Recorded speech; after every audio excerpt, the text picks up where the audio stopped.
Shri Venkateswara gold తాకట్టులో ఉన్న మీ బంగారాన్ని విడిపించి కొనబడును.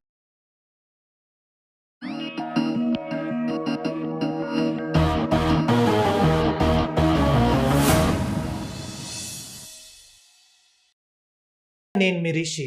ఇక బ్రేకింగ్ న్యూస్లో అతి ఊహించని సంఘటన ఏంటంటే బీఆర్ఎస్ పార్టీ నుంచి ఎమ్మెల్సీ కవిత సస్పెండ్.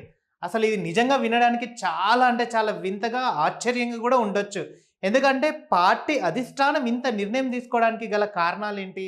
అసలు పార్టీ బీఆర్ఎస్ పార్టీలో ఉన్న ఎమ్మెల్సీ కవితని, అది కూడా సొంత కూతుర్ని కేసీఆర్ గారు సస్పెండ్ చేయడానికి గల కారణాలు ఏంటి అని చెప్పేసి కూడా మనము ఈరోజు చూద్దాం. బీఆర్ఎస్ పార్టీలో కీలక పాత్రగా వహించిన ఉద్యమం టైం నుంచి కూడా ఆమె తనకంటూ ఒక సుదీర్ఘంగా ఉద్యమంలో కష్టపడ్డ వ్యక్తి. ఎన్నో బతుకమ్మ ప్రోగ్రాంలు కానీ, తర్వాత ఇంకా రాస్తారోకాలు కానీ, తర్వాత విద్యార్థి గర్జనల్లో కానీ, ఇలా అన్ని కార్యక్రమంలో కూడా కవిత చురుగ్గా పాల్గొనే మనిషి. అలాంటి మనిషిని ఈరోజు బీఆర్ఎస్ పార్టీ అధినేత కేసీఆర్ గారు సస్పెండ్ ఎందుకు చేశారు? అసలు దీని మీద ఈరోజు మాట్లాడే ప్రయత్నం చేద్దాం.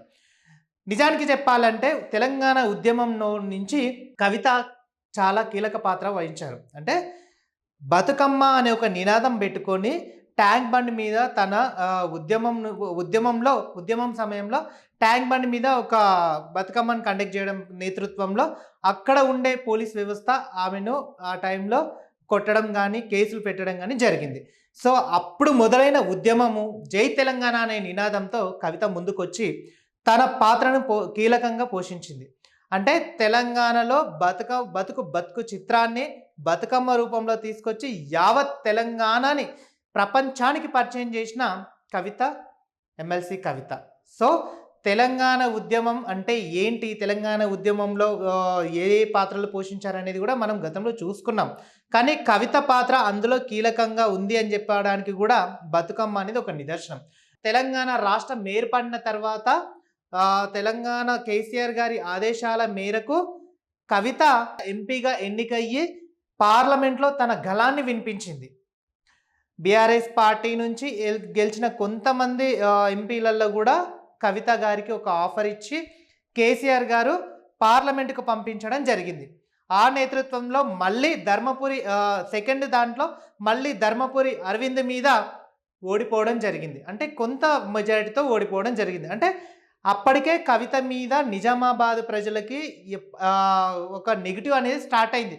పసుపు బోర్డు తీసుకొస్తా, తర్వాత నిజామాబాద్కి కొన్ని తీసుకొస్తా అనే అబద్ధపు హామీలతో కవిత ముందుకొచ్చి, కానీ అది చేసిన క్రమం ఏమాత్రం లేదని చెప్పేసి కూడా నిజామాబాద్ ప్రజలు ఆ టైంలో ధర్మపురి అరవింద్ గారిని గెలిపించి లోక్సభకు పంపించడం జరిగింది. కవితను విఫలం చేయడం జరిగింది. పదవి పోయినా కూడా కేసీఆర్ గారు పదవిలో ఉండాలని చెప్పేసి స్థానిక సంస్థల ఎమ్మెల్సీ ఎన్నికల్లో కామారెడ్డి నిజామాబాద్ తరపున కవితను నిల్చోబెట్టి ఎమ్మెల్సీగా ఎన్నిక చేయించి మళ్ళీ మండలానికి పంపించారు, శాసన మండలానికి పంపించారు. అయినా కూడా కవిత అక్కడ కూడా చాలా చురుగ్గా తన బీసీ నినాదంతో ఎత్తుకొని కవిత ముందంజలో ఉండేది. మొన్న రీసెంట్గా జరిగిన క్రమంలో కూడా 42% కామారెడ్డి డిక్లరేషన్ ఫామ్లో రేవంత్ రెడ్డి గారు అనౌన్స్ చేసిన దాని మీద కవిత కూడా క్రియాశీలకంగా చాలా క్లుప్తంగా ఉద్యమాలు కూడా, అంటే నిరసన కానీ ధర్నా కానీ చేయడం కూడా చాలా కీలక పాత్ర పోషించిందనే చెప్పుకోవచ్చు. ఎందుకంటే బీసీలకు 42% రిజర్వేషన్లు ఖచ్చితంగా అమలు చేయాలని చెప్పేసి కూడా కవిత చేసిన పోరాటం కూడా ఓ రకంగా హ్యాట్సప్ చెప్పొచ్చు. ఎందుకంటే బీసీ నినాదంతో కవిత ముందుకొచ్చి బీసీలకు న్యాయం జరగాలి, 42% రిజర్వేషన్లు ఖచ్చితంగా అమలు కావాలనే ఉద్దేశంతో ఆమెను కొంతమంది కూడా పలకరించడము, కొంతమంది ధర్నా చేయడము చురుగ్గా ఆమె ఆ పాత్ర పోషించింది. దానికి కూడా ఓ రకంగా గుడ్డని చెప్పుకోవచ్చు. అయితే ఈ 2 రోజులలో జరుగుతున్న నేతృత్వంలో మొన్న అసెంబ్లీ సమావేశంలో గౌరవ రేవంత్ రెడ్డి గారు కాళేశ్వరం ప్రాజెక్టు మీద నడుస్తున్న చర్చలో భాగంగా హరీష్ రావు గారు, కేటీఆర్ గారు మాట్లాడుతున్న సందర్భంలో కాళేశ్వరం రిపోర్టు శుద్ధ తప్పు, మీరిచ్చిన రిపోర్టు శుద్ధ తప్పు, దీన్ని ఇక్కడ అక్కడ చర్చించే సమస్య కాదు, సిబిఐకి అప్పగిస్తానని చెప్పేసి కూడా రేవంత్ రెడ్డి గారు సిబిఐకి అప్పగించడం జరిగింది. అదే ఇక్కడ వచ్చిన మైనస్ పాయింట్ అయిపోయింది. ఎందుకంటే బీఆర్ఎస్ పార్టీ వర్గంలో సిబిఐకి అప్పగించడం చాలా తప్పు అని చెప్పేసి కూడా కొన్ని పార్టీ వర్గాలు చాలా అంటే చాలా పోరాటాలు ధర్నాలు చేస్తున్న క్రమంలో నిన్న అమెరికా నుంచి రాగానే కవిత ఒక బాంబు వేల్చడం అనేది చాలా ఆశ్చర్యానికి గురి చేసిన ఘటన అనమాట. గతంలో వచ్చిన సందర్భంలో కూడా కేసీఆర్ గారి చుట్టూ కొంతమంది శత్రువులు ఉన్నారు కూడా కవిత చేసిన ఆరోపణ జగదీష్ రెడ్డి దాకా ఇన్ఫాక్ట్ అయింది. ఆ తర్వాత కొంతమంది నేతల మీద కూడా ఇన్ఫాక్ట్ అయింది.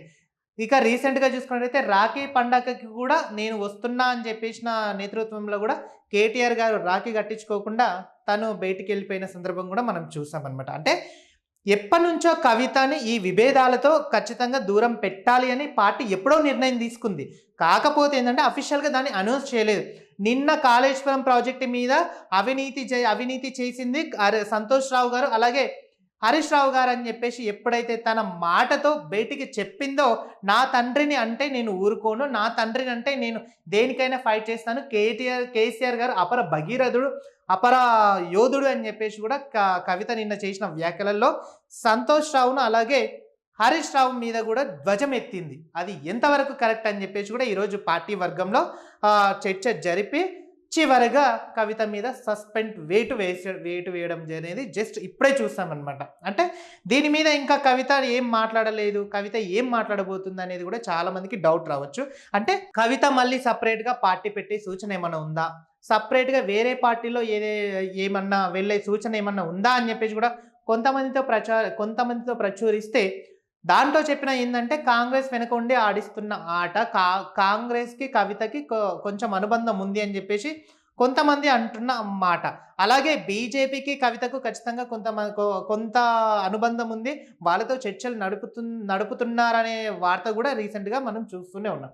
అయితే కవిత తెలంగాణ జాగృతి అనే ఒక సంస్థను స్థాపించి ఒక బతుకమ్మను ఒక కల్చరల్ డిపార్ట్మెంట్ని ముందుకు తీసుకొచ్చే క్రమంలో ఈ పార్టీ నుంచి క్రియాశీలకంగా పనిచేస్తూ అలాగే జాగృతి నుంచి కూడా క్రియాశీలకంగా పనిచేస్తున్న సందర్భం కూడా చూసాము. కవిత మీద మొన్న వచ్చిన బీసీ 42% బీసీల రిజర్వేషన్లో కూడా కవిత మాట్లాడుతుంటే కూడా కేటీఆర్ గారు మాట్లాడలేదు, అలాగే కేసీఆర్ గారు మాట్లాడలేదు, అలాగే కొంతమంది బీఆర్ఎస్కి సంబంధించిన సీనియర్ నేతలు కూడా కవిత గురించి ఎక్కడ ప్రస్తావించలేదు. కవిత కూడా చురుకుగా పార్టీలో కూడా లేకుండా చూసిన సందర్భాలు కూడా మనం కనిపిస్తున్నాం. సో ఈ నేతృత్వంలో చూసుకున్నట్టయితే కవిత మళ్ళీ పార్టీ పెట్టబోతుందా, ఒకవేళ ఇంకేదన్నా పార్టీలో తను చేరబోతుందా అనేది చాలా మందికి డౌట్ ఉంటుంది. కానీ నిన్న తను ఇచ్చిన స్టేట్మెంట్ ప్రకారం ప్రెస్ మీట్లో నేను ఏ పార్టీకి సపోర్ట్ చేయట్లేదు, నేను ఏ పార్టీలో ఉండట్లేదు, నేను నమ్ముకున్న పార్టీ ఒకటే బీఆర్ఎస్ పార్టీ, భారత రాష్ట్ర సమితిలోనే నేను ఉంటాను, నా జీవితం కేవలము కేసీఆర్ గారి పార్టీకే అంకితము, అది ఉన్నా లేకపోయినా నేను ఖచ్చితంగా క్రియాశీలకంగా పని చేయిస్తాను అని చెప్పేసి కూడా కవిత ఇచ్చిన స్టేట్మెంట్ మనం చూసాం. అయినా కూడా కొన్ని పార్టీ వర్గాలు ఎలా చెప్తున్నాయి అంటే కవిత మీద వేటు వేయడానికి తన నోరు తన మాట తీరే కారణం అని చెప్పేసి కూడా కొంతమంది అంటున్నారు. మరి చూద్దాం కవిత ఏ పార్టీలోకి వెళ్తుందా లేకపోతే జాగృతిలో ఉండి తన ఫైట్ చేస్తుందా అనే దాని మీద మరిన్ని అప్డేట్స్ కోసం కీప్ వాచింగ్. ఓకే, చూసారు కదా, మరిన్ని అప్డేట్స్ కోసం మా ఛానల్ని సబ్స్క్రైబ్ చేసుకోండి, షేర్ చేయండి, లైక్ చేయండి, కామెంట్ చేయండి. మరిన్ని అప్డేట్స్ కోసం పక్కనే ఉన్న గంటను మాత్రం కొట్టడం మర్చిపోకండి, ఎందుకంటే మీరు ఆ గంట కొట్టడం వల్ల డైరెక్ట్ మా నోటిఫికేషన్స్ మీ ద్వారా చేరుతాయి. Please subscribe.